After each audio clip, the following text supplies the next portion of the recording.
ಆಖ್ಯಾತಾರಶ್ಚ ವಿದ್ಯಂತೆ ಪುಂಶ್ಚೇದ್ ವಿದ್ಯತೆ ಕುಲೆ ನಚಾಪಿ ವೈರಂ ವೈರೇಣ ಕೇಶವ ವ್ಯುಪಶಾಮ್ಯತಿ.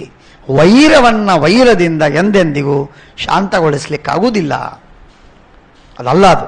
ಹವಿಷಾಗ್ನಿರ್ ಯಥಾ ಕೃಷ್ಣ, ಹವಿಸ್ಸು ಹಾಕಿದರೆ ಬೆಂಕಿ ಹೆಚ್ಚು ಆಗತ್ತೆ ಹೊರತು ಕಮ್ಮಿ ಆಗುವುದಿಲ್ಲ. ಹಾಗೆ ಅತ್ರಯ ಪ್ರಣಿಪಾತೇನ ಶಾಂತಿ ಸೈವಗರಿಯಸಿ, ಕಾಲಿಗೆ ಬಿದ್ದು ನಮಸ್ಕಾರ ಮಾಡಿ ಶಾಂತಗೊಳಿಸುವುದು ಅಂತ ಆದರೆ ಅದು ಬಹಳ ಒಳ್ಳೆಯದು. ನಾನು ತಯಾರಿದ್ದೇನೆ. ಸರ್ವಥಾ ಯತಮಾನಾನಾಂ ಅಯುದ್ಧಂ ಅಭಿಕಾಂಕ್ಷತಾಂ, ಯುದ್ಧವೇ ಆಗಬಾರದು ಅಂತ ಅನ್ನೋದಾಗಿದ್ದರೆ ಇದು ಅದಕ್ಕೆ ಉತ್ತಮವಾದ ಉಪಾಯ. ಆದ್ದರಿಂದ ಸಾಂತ್ವೇ ಪ್ರತಿಹತೆ ಯುದ್ಧಂ ಪ್ರಸಿದ್ಧಂ ನ ಪರಾಕ್ರಮ ತಚ್ಛುನಾಮಿ ಸಂಪಾತೆ ಪಂಡಿತೈರುಪಲಕ್ಷಿತಂ. ಇದು ಪ್ರಾಯ ಏನಾಗತ್ತೆ ಅಂತಂದ್ರೆ ಎದುರು ಕಂಡಾಗಲೇ ಯುದ್ಧ ಶುರುವಾಗತ್ತೆ. ನೋಡುವುದಕ್ಕೆ ಆಗುವುದಿಲ್ಲ, ಕೆಲವರಿಗೆ ಸಹನೆಯೇ ಆಗುವುದಿಲ್ಲ. ಎದುರಾಗಿ ಒಬ್ಬ ವ್ಯಕ್ತಿ ಬಂದ ಅದನ್ನೇ ಸಹನೆ ಮಾಡಲಿಕ್ಕಾಗುವುದಿಲ್ಲ. ತಕ್ಷಣಕ್ಕೆ ವಿಕೋಪಕ್ಕೆ ಹೋಗಿ ಅವನ ಮೇಲೆ ಪ್ರಹಾರವಾಗಿ ನಾಶವಾಗಿ ಬಿಡ್ತದೆ. ಸತ್ಯಾನಾಶ ಅಂತಂತಾರಲ್ಲ, ಹಾಗೆ ನಾಶವಾಗತ್ತೆ. ಹೇಳ್ತಾರೆ, ಧರ್ಮರಾಜ ಹೇಳ್ತಾನೆ, ತತ್ಸುನಾಮಿವ ಸಂಪಾತೆ, ನಾಯಿಗಳಲ್ಲಿ ಪರಸ್ಪರವಾಗಿ ಯಾವ ರೀತಿಯಾಗಿ ಜಗಳವಾಗುತ್ತೋ ಹಾಗಾಗತ್ತೆ ಅಂತಂತ. ನಾಯಿಗಳಲ್ಲೇನಾಗತ್ತೆ, ಲಾಂಗೂಲ ಚಾಲನಂ, ನಾಯಿಗಳು 10 ನಾಯಿಗಳು ಪರಸ್ಪರ ವಿರುದ್ಧವಾದ 2 ಓಣಿಗಳ 8 ನಾಯಿಗಳು ಸೇರಿದರೆ ಆಗ ಲಾಂಗೂಲು ಚಾಲವನ್ನು ಮಾಡ್ತೆ. ಮೊದಲು ಬಾಲ ಅಲ್ಲಾಡಿಸ್ಲಿಕ್ಕೆ ಶುರುವಾಗ್ತದೆ. ಬಾಲ ಅಲ್ಲಾಡಿಸಿ ಶುರು ಆಯ್ತು ಅಂದ್ರೆ ಏನೋ ಇದೆ ಅಂತ ಅರ್ಥ. ಲಾಂಗೂಲ ಚಾಲನಂ ಅಂದ್ರೆ ಅತಿ ಕ್ಷುದ್ರವಾದ ಸಂದರ್ಭದಲ್ಲೂ ಈ ಮಾತನ್ನು ಧರ್ಮರಾಜ ಗಮನಿಸಿ ದೃಷ್ಟಾಂತವಾಗಿ ಕೊಡ್ತಾನೆ. ಲಾಂಗೂಲ ಚಾಲನಂ. ಆಮೇಲೆ ಕ್ಷೇಡ. ಕ್ಷೇಡ ಅಂದ್ರೆ ಏನೋ ಒಂದು ವಿಕೃತವಾದ ಶಬ್ದವನ್ನು ಎಲ್ಲಿಂದೋ ತೆಗೆಯುತ್ತವು ಶಬ್ದಗಳನ್ನು, ವಿಚಿತ್ರವಾಗಿರತಕ್ಕಂತಹ ಶಬ್ದಗಳನ್ನು ತೆಗೆದು ಮಾತಾಡ್ಲಿಕ್ಕೆ ಶುರು ಮಾಡ್ತದೆ. ಆಮೇಲೆ ಪ್ರತಿವಾಚಃ, ಇವು ಬೊಗಳುತ್ತೆ, ಆಮೇಲೆ ಅವು ಬೊಗಳುತ್ತದೆ. ಛೀ ಫಲಸು. ವಿವರ್ತನಂ, ಆಮೇಲೆ ಸುತ್ತಲೂ ತಿರುಗೋದು, ಅವು ತಿರುಗ್ತದೆ, ಇವು ತಿರುಗ್ತದೆ, ಹೀಗೆ ಹಾಗೆ ಹಾಗೆ ಹೀಗೆ ತಿರುಗ್ಲಿಕ್ಕೆ ಶುರುವಾಗ್ತದೆ. ಆಮೇಲೆ ದಂತದರ್ಶನಂ, ಹಲ್ಲು ತೋರಿಸ್ತದೆ. ಆರಾವಹ, ಜೋರಾಗಿ ಬೊಗಳೋದು. ತಥೋ ಯುದ್ಧಂ ಪ್ರವರ್ತತೆ, ಆಮೇಲೆ ಯುದ್ಧ. ಇದಕ್ಕೆ ಸ್ವಭಾವ ಅಲಂಕಾರ ಅಂತಂತಾರೆ. ದೃಷ್ಟಾಂತ ಕೊಟ್ಟಿದ್ದಾನೆ, ಆದ್ದರಿಂದ ಅಲಂಕಾರವಲ್ಲ, ಉಪಮಾಲಂಕಾರ. ತತ್ರಯೋ ಬಲವಾನ್ ಕೃಷ್ಣ, ತತ್ರಯೋ ಬಲವಾನ್ ಕೃಷ್ಣ ಜಿತ್ವಾ ಸೋತ್ತಿ ತದಾಮಿಷಂ. ಇದರೊಳಗೆ ಯಾರು ಬಲಿಷ್ಠನೋ, ಮೈಟ್ ಈಸ್ ರೈಟ್, ಯಾರು ಬಲಿಷ್ಠನೋ ಅವನು ಆಮಿಷವನ್ನ, ಮಾಂಸವನ್ನು ತಿಂತಾನೆ. ಇಷ್ಟೇ. ದುರ್ಬಲನಾದವನು ಸೋಲ್ತಾನೆ, ಬಲಿಷ್ಠನಾದವನು ತಿಂತಾನೆ. ಇದರಲ್ಲೇನು ಮತ್ತೊಂದು ಮಾತೇ ಇಲ್ಲ ನೋಡಿ. ಈ ಮಾತು ಬಹಳ ಮಹತ್ವದ್ದು. ಆದ್ದರಿಂದ ಜಿತ್ವಾ ಸೋತ್ತಿ ತದಾ ಯೋ ಬಲವ ತತ್ರ ಯೋ ಬಲವಾನ್ ಕೃಷ್ಣ ಜಿತ್ವಾ ಸೋತ್ತಿ ತದಾಮಿಷಂ. ಏವಮೇವ ಮನುಷ್ಯೇಷು ವಿಶೇಷೋ ನಾಸ್ತಿ ಕಶ್ಚನ. ಮನುಷ್ಯರಿಗೂ ನಾಯಿಗಳಿಗೂ ಏನೂ ವ್ಯತ್ಯಾಸ ಇಲ್ಲ. ಪರಸ್ಪರವಾಗಿ ಎದುರಾಗಿ ನೋಡೋದು, ಕಣ್ಣು ತಿವಿದು ನೋಡೋದು. ಕಣ್ಣಿನಿಂದ ಯುದ್ಧ ಶುರುವಾಗತ್ತೆ ಮೊದಲು, ಆಮೇಲೆ ಶಬ್ದ ಸಮರ, ಮಾತಿನಿಂದ ಜಗಳ, ಯುದ್ಧ, ಕದನ. ಅದು ನೀಗಲಿಲ್ಲ, ಆಮೇಲೆ ಕೈಯಿಂದ, ಆಮೇಲೆ ಆಯುಧಗಳಿಂದ, ಕೊನೆಗೆ ಮಿಸೈಲುಗಳಿಂದ. ಹೀಗಾಗಿ ಒಟ್ಟಾರೆ ಹಾಳಾಗುವವರೆಗೆ, ಎಲ್ಲರೂ ನಾಶವಾಗುವವರೆಗೆ. ಬಹಳ ಮಹತ್ವದ ಮಾತು. ಒಂದರ್ಥದಲ್ಲಿ ಯುದ್ಧವಾಡುವುದು ಯಾರು ಅಂತನ್ನುವ ಮಾತಿರಲಿ. ಆದರೆ ನಿಮಗೆ ಅನೇಕ ಬಾರಿ ಹೇಳಿದ್ದೀನಿ ನಾನು, ಸ್ಟೀಫನ್ ಹಾಕಿಂಗ್ ಒಂದ್ಸಲ ತೋರಿಸಿದ್ರು ಷಣ್ಮುಖಾನಂದ ಹಾಲಲ್ಲಿ. ಅವರದು ಲೆಕ್ಚರ್ 1.5-2 ಗಂಟೆ, 1.75 ಗಂಟೆಯ ಉಪನ್ಯಾಸವಾಯಿತು. ಉಪನ್ಯಾಸ ಅಂದ್ರೆ ಏನು ಪಾಪ, ಅವರು ಮಾತಾಡೋದಕ್ಕೂ ಆಗುವುದಿಲ್ಲ. ಕ್ರಿಪಲ್ಡ್, ಏನಿಲ್ಲ ಅವರಿಗೆ. ಕೈ ಕಾಲು ಹಿಡಿದು ತಲೆವರೆಗೆ ಅಲ್ಲಾಡುವುದೇ ಇಲ್ಲ. ಬೆರಳು ಇಷ್ಟು ಅಲ್ಲಾಡತ್ತೆ. ಅಷ್ಟಕ್ಕೇನೆ ಅವರಿಗೊಂದು ಕಂಪ್ಯೂಟರ್ ಮಾಡಿಕೊಟ್ಟಿದ್ದಾರೆ, ಅಷ್ಟರ ಮೇಲೆ ಕೆಲಸ ಮಾಡ್ತಾರೆ. ಅಷ್ಟಕ್ಕಾಗಿ ಎಲ್ಲವನ್ನು ಪ್ರಿಪೇರ್ ಮಾಡಿದ್ದಾರೆ. ಗಣಿತ, ಇಡೀ ಜಗತ್ತಿನ ವಿಜ್ಞಾನ, ಸಮಗ್ರವಾದ ಚಿತ್ರ, ಆ ಲೇಖ, ಉಪನ್ಯಾಸ ಎಲ್ಲ ಆ ಬೆರಳಿನ ಮೇಲೇನೆ ಎಲ್ಲ. ಹಾಗಾಗಿ ಅವರೇನು ಟೈಪ್ ಮಾಡ್ತಾರೋ ಅದು ಅವರ ಧ್ವನಿಯಲ್ಲಿ ಪ್ರವಚನ ಮಾಡುತ್ತೆ. ಹಾಗೆ ಅವರು ಮಾತಾಡುವುದಿಲ್ಲ. ಆ ತರಹ ಅವರದು ಉಪನ್ಯಾಸ ಇತ್ತು. ಜಯಂತ್ ಜೋಶಿ ಅವರು ನಾನು ಹೋಗಿದ್ವಿ ಉಪನ್ಯಾಸಕ್ಕೆ. ಆಗ ಅಲ್ಲಿ ಹೋದಾಗ ಅವರು ತೋರಿಸಿದ್ದು ಕೊನೆಗೆ ಏನು ಅಂದರೆ, ನಮ್ಮ ಇವತ್ತಿನ ಮಿಸೈಲುಗಳು, ಇವತ್ತಿನ ಆಟಮ್ ಬಾಂಬ್ಗಳು, ಇವತ್ತಿನ ನಾನಾ ವಿಧವಾದಂತಹ ಶಸ್ತ್ರಾಸ್ತ್ರಗಳು, ಅಥವಾ ಈ ಯಾವುದದು ಮನುಷ್ಯ ರೋಬೋ, ಆ ರೋಬೋವಿನ ಕಲ್ಚರು, ಇವುಗಳನ್ನು ನಾವು ಬಳಸಿಕೊಂಡದ್ದಾದರೆ, ಹೆಚ್ಚು ಮಾಡಿದ್ದಾದರೆ ಆಗೋದೇನು ಅಂತಂದರೆ ತೋರಿಸಿದ್ರು.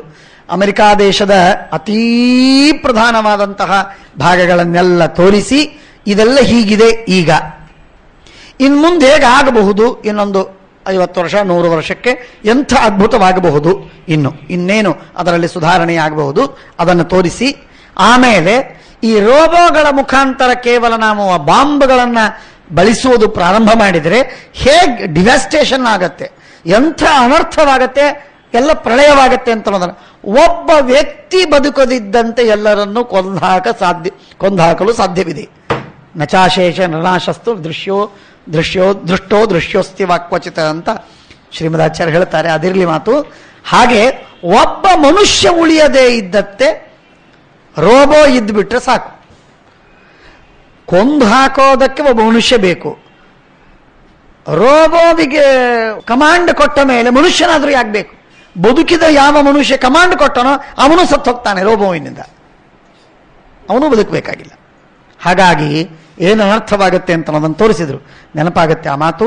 ಆದ್ದರಿಂದ ಏವಮೇವ ಮನುಷ್ಯೇಷು ವಿಶೇಷೋ ನಾಸ್ತಿ ಕಶ್ಚನ, ಏವಮೇವ ವಿಶೇಷೇಷು ಮನುಷ್ಯೇಷು ವಿಶೇಷೋ ನಾಸ್ತಿ ಕಶ್ಚನ. ಇದೇ ಪರಿ ಮುಖಗಳು ಬೇರೆ ಬೇರೆ.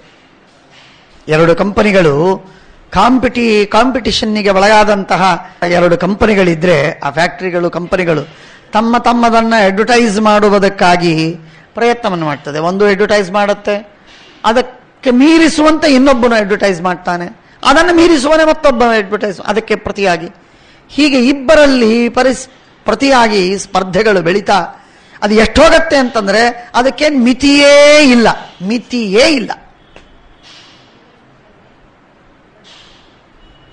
ಅದನ್ನ ನಾವು ಕೇಳ್ತೇವೆ. ಹಾಗಾಗಿ ತತ್ರ ಕಿಂ ಮನ್ಯಸೆ ಕೃಷ್ಣ ಕಥಮರ್ಥಾಚ್ಚ ಧರ್ಮಾಚ್ಚ ನಹಿ ಯೇ ಮಹಿ ಮಾಧವ ಉಪಸಂಸ್ಪೃಷ್ಟುಮರ್ಹಾಮಿ ತ್ವಾಮೃತೆ ಪುರುಷೋತ್ತಮ. ಆದ್ದರಿಂದ ನಿನಗೆ ಕೇಳಬೇಕು ಅಂತ ನನಗೆ ಆಸೆ ಆಗಿದೆ. ಕೋಹಿ ಕೃಷ್ಣ ಅಸ್ತಿ ನಸ್ತ್ವಾದೃಕ ಸರ್ವ ನಿಶ್ಚಯ ವಿತ್ಸುಹೃತ. ನೀನು ಪ್ರಿಯ ಕಾಮ, ನಮ್ಮ ಕಾಮವೆಲ್ಲವೂ ಪ್ರಿಯವಾಗಿ ಉಳ್ಳ ನೀನು, ನಮಗೆ ಬೇಕಾದವ, ನಮ್ಮ ಇಷ್ಟಾರ್ಥವನ್ನು ಪ್ರೀತಿಸುವವ, ನಮಗೆ ಗತಿಯನ್ನು ತಿಳಿದವ, ಎಲ್ಲರ ಕರ್ಮದ ಗತಿಯನ್ನು ತಿಳಿದವ, ಎಲ್ಲ ಸರ್ವ ತತ್ವಗಳ ನಿಶ್ಚಯವನ್ನು ಮಾಡಿಕೊಂಡವ, ಅನಿಮಿತ್ತ ಬಂಧು ನೀನು ನಮಗೆ. ಆದ್ದರಿಂದಾಗಿ ನೀನು ನಮಗೆ ಏನು ಹಿತ ಅಂತ ಅನ್ನೋದನ್ನು ಹೇಳು. ಆಗ ಕೃಷ್ಣ ಅಂತಾನೆ, ಉಭಯೋರಪಿ ವಾಮರ್ಥೆ ಯಾಸ್ಯಾಮಿ ಕುರು ಸಂಸದಂ. ನಿಮ್ಮಿಬ್ಬರಲ್ಲೂ ಜಗಳ ಬೇಡ ಅಂತ ಅನ್ನೋದಕ್ಕಾಗಿ ನಾನೇ ಹಸ್ತಿನಪುರಕ್ಕೆ ಒಂದು ಬಾರಿ ಹೋಗಿ ಬರ್ತೆ. ಶಮಂ ತತ್ರ ಲಭೇಯಂ ಚೇತ್ ಯುಷ್ಮದರ್ಥಂ ಮಹಾಪಯನ್. ನಿಮ್ಮ ಉದ್ದೇಶವನ್ನು ಹಾಳು ಮಾಡದೆ, ನಿಮಗೆ ರಾಜ್ಯ ಸಿಗಬೇಕು, ಈ ಉದ್ದೇಶವನ್ನು ಕೆಡಿಸದೆ ಶಾಂತಿ ಸಂಧಾನವಾಗುವುದಾದರೆ, ಯಾಕಾಗೋದು ಬೇಡ, ಅದನ್ನು ಮಾಡುವ ಪ್ರಯತ್ನವನ್ನು ಮಾಡ್ತೇನೆ. ನೋಡೋಣ ಏನಾಗತ್ತೆ, ನೋಡೋಣ. ಪುಣ್ಯಮ್ಮೆ ಸುಮಹದ್ರಾಜನ್ ಚರಿತಂ ಸ್ಯಾನ್ ಮಹಾಫಲಂ. ಪರಮಾತ್ಮ ಅಂತಾನೆ, ನಾನೇನಾದರೂ ಪುಣ್ಯವನ್ನು ಮಾಡಿದ್ದೆ ಅಂತಾದರೆ ನಿಮ್ಮ ಕಾರ್ಯ ಸಿದ್ಧಿಯಾಗಿ ಶಾಂತಿಯಾಗತ್ತೆ, ಯುದ್ಧ ತಪ್ಪತ್ತೆ.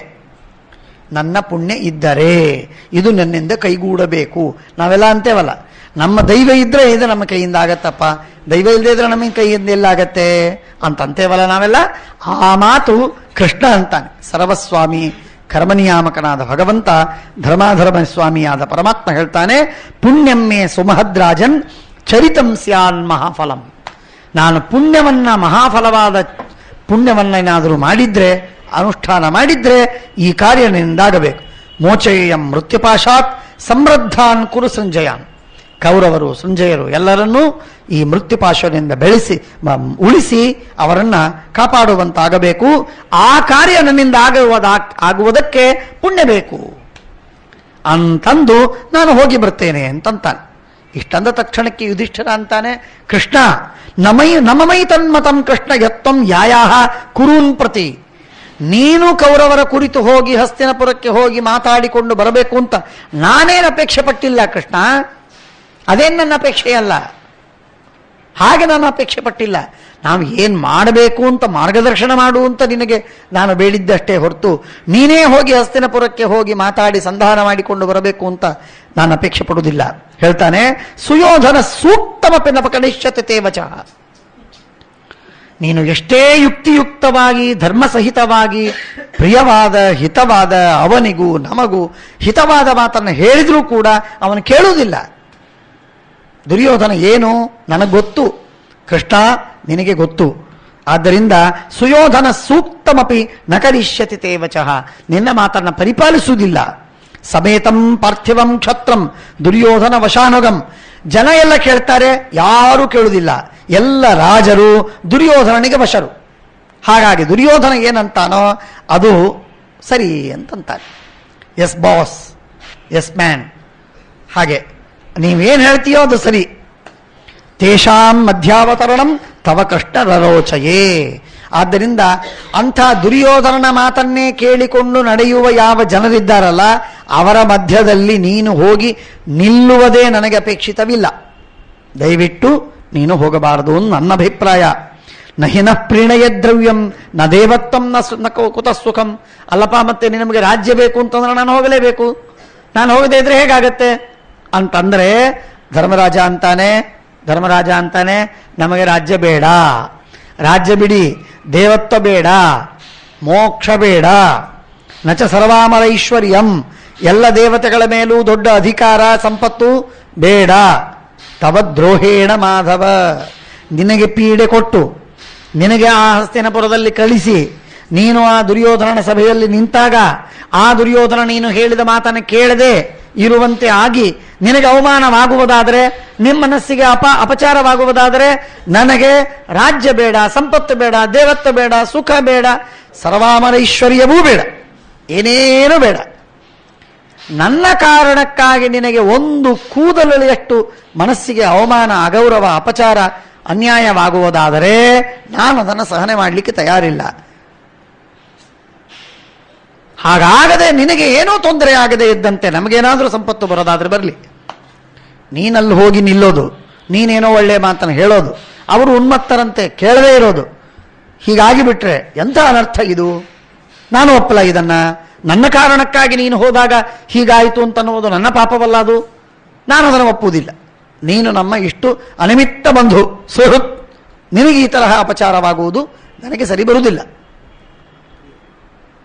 ಎಂಥ ಮಾತು ನೋಡಿ, ಎಂಥ ಮಾತು ನೋಡಿ. ಇದನ್ನು ಸರಿಯಾಗಿ ಅರ್ಥ ಮಾಡಿಕೊಳ್ಬೇಕು ನಾವು. ಬಹಳ ಚೆನ್ನಾಗಿದೆ. ನಹಿನ ಪ್ರೀಣಯ ದ್ರವ್ಯಂ ನ ದೇವತ್ವಂ ಕುತಃ ಸುಖಂ ನಚ ಸರ್ವಾಮಲೈಶ್ವರ್ಯಂ ತವದ್ರೋಹೇಣ ಮಾಧವ. ಏನಾದರಾಗಲಿ ನನಗೆ ಸುಖವಾದರೆ ಸಾಕು ಅಂತ ನಮ್ಮ ಪ್ರಯತ್ನ ಇರುತ್ತೆ. ಜಗತ್ತು ದುಃಖಪಟ್ಟರೆ ಪಡಲಿ, ನಮಗೆ ಸುಖವಾದರೆ ಸಾಕು ಅಂತ ನಾವಂತೇವೆ. ಆದರೆ ಧರ್ಮರಾಜ ಕೃಷ್ಣನ ವಿಷಯದಲ್ಲಿ ಈ ಅಭಿಪ್ರಾಯವನ್ನು ತಾಳಿದ್ದಾನೆ. ಹೇಳ್ತಾನೆ, ಜಾನಾಮ್ಯತಾಂ ಮಹಾರಾಜ ಧೃತರಾಷ್ಟ್ರಸ್ಯ ಪಾಪತಾಂ. ಗೊತ್ತು ನನಗೆ ಧರ್ಮರಾಜ, ನೀನೇನು ಹೇಳೋ ಅಗತ್ಯವಿಲ್ಲ. ದುರ್ಯೋಧನ ಮಹಾಪಾಪಿಷ್ಠ ಅಂತಲೊಂದು ಸ್ಪಷ್ಟವಾಗಿ ಗೊತ್ತು.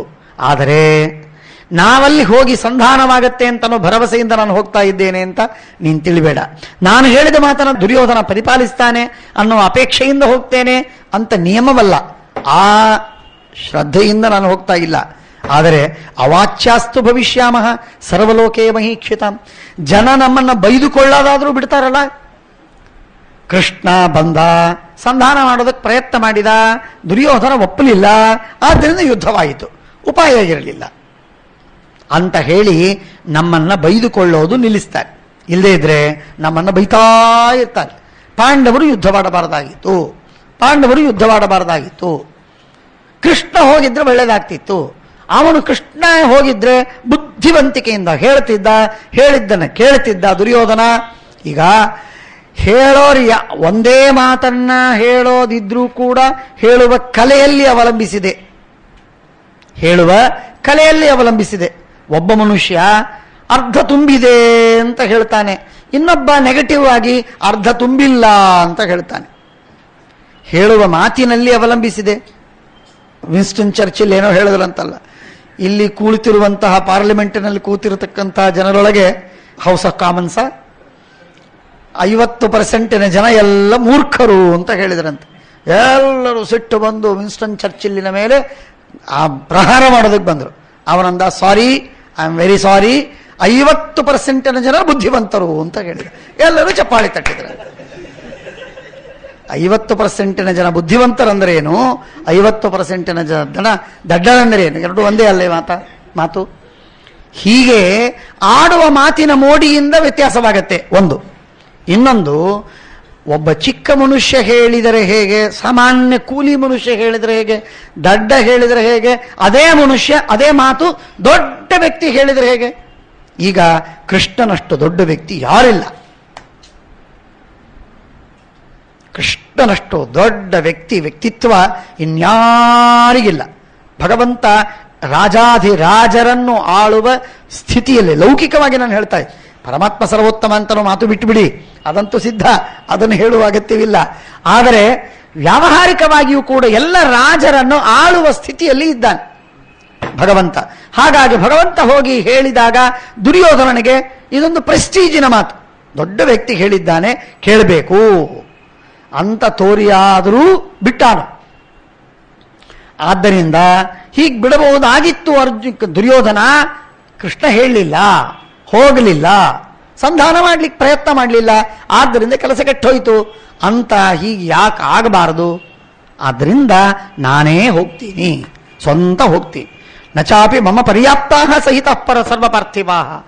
ಇನ್ನು ಅವರು ನಮಗೇನಾದರೂ ಅಪಚಾರವನ್ನು ಮಾಡ್ತಾರೆ ಅಂತಂತೀಯಲ್ಲ, ಅದೇನಿಲ್ಲ. ಯಾಕೆಂದ್ರೆ ಎಲ್ಲ ಜನ ಸೇರಲಿ, ಕೂಡಿ ಬರಲಿ, ನನ್ನ ಮೇಲೆ ಯಾರೂ ಏನು ಮಾಡುವಂತಿಲ್ಲ. ನಾನು ಅತ್ಯಂತ ಭದ್ರವಾಗಿದ್ದೀನಿ. ಕ್ರುದ್ಧಸ್ಯ ಸಂಯೋಗೆ ಸ್ಥಾತುಂ ಸಿಂಹಸ್ಸೇವೇತರೇ ಮೃಗಾಹ. ಒಂದು ಹುಲಿ, ಸಾವಿರ ಜಿಂಕೆಗಳು, ಎಷ್ಟು ಜಿಂಕೆಗಳಿದ್ರೆ ಒಂದು ಸಿಂಹ ಸಾಯತ್ತೆ? ಎಷ್ಟು ಜಿಂಕೆ ಇದ್ರೆ ಒಂದು ಸಿಂಹ ಸಾಯ್ಲಿಕ್ಕೆ ಸಾಧ್ಯ ಇಲ್ಲ. ಸಿಂಹ ಅಷ್ಟು ಬಲಿಷ್ಠವಾಗಿದೆ. ಅಥಚೇತ್ತೇ ಪ್ರವರ್ತೇನನ್. ಇಷ್ಟಾಗಿಯೂ ನನ್ನ ಮೇಲೇನಾದರೂ ದಾಳಿ ಮಾಡುವುದಕ್ಕೆ ಬಂದ್ರೆ ಮೈಕಿಂಚಿತ ಸಾಂಪ್ರತಂ ನಿರ್ದಹೇಯನ್ ಕುರೂನ್ ಸರವಾನ್. ಒಂದೇ ಕ್ಷಣದಲ್ಲಿ ಎಲ್ಲ ಕೌರವರನ್ನ ಸುಟ್ಟು ಹಾಕ್ತೀನಿ, ಬೂದಿ ಮಾಡ್ತೀನಿ. ನಿರ್ದಹೇಯಂ ಕುರೂನ್ ಸರ್ವಾನ್ ಇತಿ ಮೇ ಧೀಯತೆ ಮತಿ ನ ಜಾತು ಗಮನಂ ಪಾರ್ಥ ಭವೇತ್ ತತ್ರ ನಿರರ್ಥಕಂ.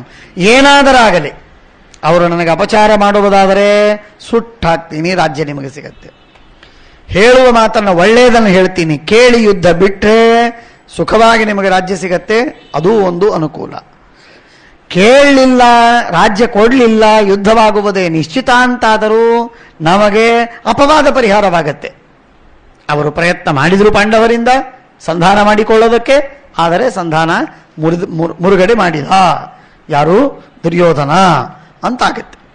ಆದ್ದರಿಂದ ಸಂಧಾನದ ಮಾತು ಬಂತು ಅಂದ್ರೆ ಇದು ಸಮಸ್ಯೆ ಇದೆ, ಅರ್ಥ ಮಾಡಿಕೊಳ್ಳಿ. ಯಾವಾಗಲೂ ಸಂಧಾನದ ಮಾತು ಬಂತು ಅಂದ್ರೆ ಇದೊಂದು ಸಮಸ್ಯೆ. ನಿರ್ದಹೇಯಂ ಕುರೂನ್ ಸರ್ವಾನ್ ಇತಿ ಮೇ ಧೀಯತೆ ಮತಿ ನ ಜಾತು ಗಮನಂ ಪಾರ್ಥ ಭವೇತ್ ತತ್ರ ನಿರರ್ಥಕಂ. ಅರ್ಥ ಪ್ರಾಪ್ತಿ ಕದಾಚಿತ್ ಸ್ಯಾತ್. ಒಂದಾ ಅರ್ಥಪ್ರಾಪ್ತಿ, ನಮ್ಮ ಉದ್ದೇಶ ಸಿದ್ಧವಾಗೋದು ಒಂದು, ಇಲ್ಲವೇ ಇದ್ರೆ ಅಂತತೋವಾಪ್ಯವಾಚ್ಯತ, ನಮಗೆ ಅಪವಾದ ಬರದಿರುವುದು. ಇದು ಎರಡರ ಪೈಕಿ ಒಂದಾದರೂ ಸಾಕೆ. ರಾಜ್ಯ ಸಿಕ್ಕರಂತೂ ಮಹಾ ಸಂತೋಷ, ಅಪವಾದ ಬರದೇ ಇದ್ದಾದರೂ ಸಾಕು ನಮಗೆ. ಯುದ್ಧದಲ್ಲಿ ನಾವು ಗೆದ್ದು ರಾಜ್ಯವನ್ನು ಪಡೆಯುವುದಂತೂ ನಿಶ್ಚಿತವಲ್ಲ. ಆಗ ನಮಗೆ ಅಪವಾದ ಬರುವುದಿಲ್ಲ, ಸಾಕು ನಮಗೆ, ಇನ್ನೇನು ಬೇಕು ಅಂತ ಕೃಷ್ಣ ಕೊನೆಗೆ ಹೇಳ್ತಾನೆ. ಹೇಳಿದಾಗ ಯತ್ತುಭ್ಯಂ ರೋಚತೆ ಕೃಷ್ಣ. ಕೃಷ್ಣ ನಿನಗೇನು ಸೇರುತ್ತೋ ಅದನ್ನು ಮಾಡು, ನಾನು ಯಾರು ಹೇಳೋನು? ನಿನ್ನ ಜ್ಞಾನಕ್ಕೂ ನನ್ನ ಜ್ಞಾನಕ್ಕೂ ಎಲ್ಲಿ ಸಂಬಂಧ? ಆದ್ದರಿಂದ ಸ್ವಸ್ತಿ ಪ್ರಾಪ್ನು ಹಿ ಕೌರವಾನ್, ನಿನಗವೆಲ್ಲ ಒಳ್ಳೆಯದಾಗಲಿ ಆಶೀರ್ವಾದ ಮಾಡ್ತಾನೆ ಧರ್ಮರಾಜ. ಕೃತಾರ್ಥಂ ಸ್ವಸ್ತಿಮಂತಂ ತ್ವಾಂ ದ್ರಕ್ಷ್ಯಾಮಿ ಪುನರಾಗತಂ. ಮತ್ತೆ ನೀನು ಸುಖವಾಗಿ ಮನೆಗೆ ಬಂದದ್ದನ್ನು ನಾನು ಕಾಣಬೇಕು ನಿನ್ನನ್ನು, ಇಷ್ಟೇ ನನ್ನ ಅಪೇಕ್ಷೆ, ಇನ್ನೇನಿಲ್ಲ. ನೀನು ಸುಖವಾಗಿ ಹೋಗಿ ಬಂದರೆ ಸಾಕು. ಸರ್ವೋತ್ತಮ ಸ್ವಾಮಿ, ಜಗನ್ನಿಯಾಮಕ, ಸರ್ವಪಾಲಕ, ಸರ್ವ ಸಂಹಾರಕ ಅಂಥ ಭಗವಂತ ಅಂತಾಗಿಯೂ ಕೂಡ ಭಗವಂತನ ಬಗ್ಗೆ ಈ ತರಹ ಮಾತುಗಳನ್ನು ಧರ್ಮರಾಜ ಹೇಳ್ತಾನೆ. ಭ್ರಾತಾಚಾಸಿ ಸಖಾಚಾಸಿ ಬೀಭತ್ಸೌರ ಮಮಚ ಪ್ರಿಯ ಸೌಹೃದೇನ ಅವಿಶಂಕೋಸಿ ಸ್ವಸ್ತಿ ಪ್ರಾಪ್ನು ಹಿ ಭೂತಯೇ. ನೀನು ನಮ್ಮ ಅಣ್ಣನೂ ತಮ್ಮನೂ ಹೌದು, ಗೆಳೆಯನೂ ಹೌದು, ಅತ್ಯಂತ ಪ್ರಿಯನಾದವನು ಹೌದು, ನಮ್ಮ ಮೇಲೆ ಅನಿಮಿತ್ತ ಸ್ನೇಹವನ್ನು ಮಾಡುವವನು ಹೌದು. ಆದ್ದರಿಂದ ನಿನಗೆಲ್ಲ ಒಳ್ಳೆಯದಾಗಲಿ. ಕೃಷ್ಣ ಅಸ್ಮಾನ್ ವೇತ್ಥ, ನಮ್ಮ ಮಾತಿನ ಅಭಿಪ್ರಾಯ ಗೊತ್ತು, ನಮ್ಮ ಹೃದಯದಲ್ಲೇನಿದೆ ಅದು ನಿನಗೆ ತಿಳಿದಿದೆ. ಅಸ್ಮಾನ್ ವೇತ್ಥ, ಪರಾನ್ ವೇತ್ಥ, ದುರ್ಯೋಧನಾದಿಗಳೆಂಥವರು ಅದು ನಿನಗೆ ಗೊತ್ತಿದೆ. ವೇತ್ಥ ಅರ್ಥಾನ್, ಏನು ವಿಷಯ ನಡೆದಿದೆ, ಎಲ್ಲಿ ಏನು ಬ್ಯಾಲೆನ್ಸ್ ಮಾಡುವುದು, ಇದೆಲ್ಲ ನಿನಗೆ ಗೊತ್ತಿದೆ. ವೇತ್ಥ ಭಾಷಿತುಂ, ಏನು ಮಾತಾಡಬೇಕು ಅದು ಗೊತ್ತಿದೆ ನಿನಗೆ. ನಮ್ಮ ಸ್ವಭಾವ ಗೊತ್ತು, ದುರ್ಯೋಧನನ ಸ್ವಭಾವ ಗೊತ್ತು, ಪ್ರಯೋಜನ ಏನು ತಿಳಿದಿದೆ, ಏನು ಮಾತಾಡಬೇಕು ಗೊತ್ತಿದೆ. ಎಲ್ಲ ಗೊತ್ತಿದ್ದ ನೀನು ಅಲ್ಲಿ ಹೋಗಿ ಬರುವುದು ಬಹಳ ಲೇಸು. ಹೋಗಿ ಬಾ, ಚಿಂತೆ ಇಲ್ಲ. ಕೃಷ್ಣ ಯಾರು ಅಂತನ್ನುವುದನ್ನು ತಿಳ್ಕೋಬೇಕೀಗ. ಇದು ನಮ್ಮೆಲ್ಲರ ಜೀವನದಲ್ಲಿ ಕೃಷ್ಣ ಅನೇಕ ಬಾರಿ ದೂತನಾಗಿ ಹೋಗಬೇಕಾಗತ್ತೆ, ಅನೇಕ ಸಲ ದೂತನಾಗಿ ಹೋಗಬೇಕಾಗತ್ತೆ. ದೂತನಾಗಿ ಹೋಗಬೇಕಾದ ಕೃಷ್ಣ ಯಾರು ಅಂದರೆ ಅಸ್ಮಾನ್ ವೇತ್ತ ಪರಾನ್ ವೇತ್ತ ಅರ್ಥಾನ್ ವೇತ್ತ ವೇತ್ತ ಭಾಷಿತುಂ ವೇತ್ತಾರ್ಥಾನ್ ವೇತ್ತ ಭಾಷಿತಂ. ಏನು ಮಾತಾಡಬೇಕು,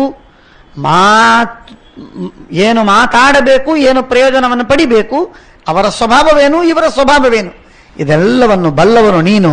ಆದ್ದರಿಂದ ನೀನು ಹೋಗಿ ಬರುವುದು ಬಹಳ ಹಿತ. ಯದ್ಯಸ್ಮದ್ಧಿತಂ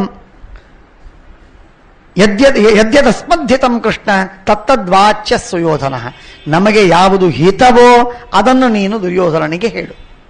ನಮಗೆ ಏನು ಬೇಕು ಅದಲ್ಲ, ನಮಗೆ ಪ್ರಿಯವಾಗಲಿ ಅಪ್ರಿಯವಾಗಲಿ ನಮಗೆ ಹಿತವಾದರೆ ಸಾಕು.